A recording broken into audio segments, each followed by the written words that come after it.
আসসালামু আলাইকুম। Hello viewers, আমার কিউজাই আম।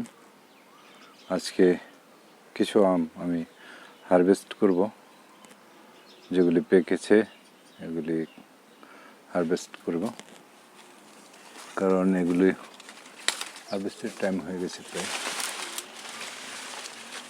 এগুলি হারভেস্ট করার অত্যন্ত প্রয়োজন বলে মনে করছি, কারণ হার্ডলি অনেক হাঁটা দেখা দিচ্ছে। যাই হোক, একটা ছিঁড়ি। বিসমিল্লাহির রহমানির রহিম।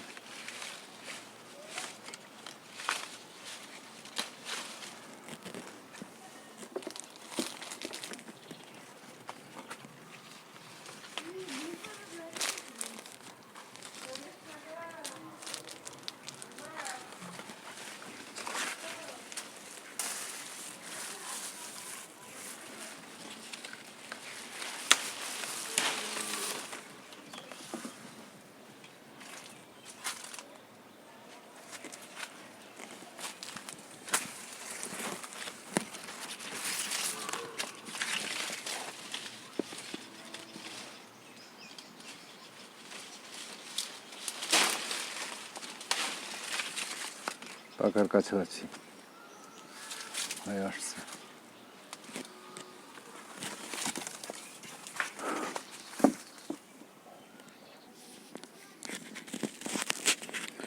আমার কিছু গৌরমতি আম আবার ফেটে গেছে, তার এই চিত্র। এখন এই আমগুলো কেন ফেটে যায় এরকমভাবে, আজকে 6 তারিখ জুলাইয়ের, কেন ফেটে যায় এরকম দীর্ঘ সময় আমি কিভাবে রাখবো সেটা কল্পনা করতে পারছি না। অনেক ঔষধ ছিটাইছি কিন্তু কাজ হয় না। এই বাগানগুলোতে কিছু কিছু আম আছে, কিন্তু এটা আমি রক্ষা করতে পারছি না। যাই হোক, যদি আমাদের চাষি ভাই যারা বাগান করেন, তারা যদি আমাকে একটু পরামর্শ দিতে পারেন, তাহলে আমি বিশেষভাবে উপকৃত হব। এই বলে আমি বক্তব্য শেষ করছি। আমি সকলের সুস্বাস্থ্য কামনা করছি।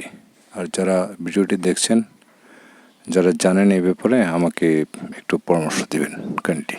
আসসালামু আলাইকুম।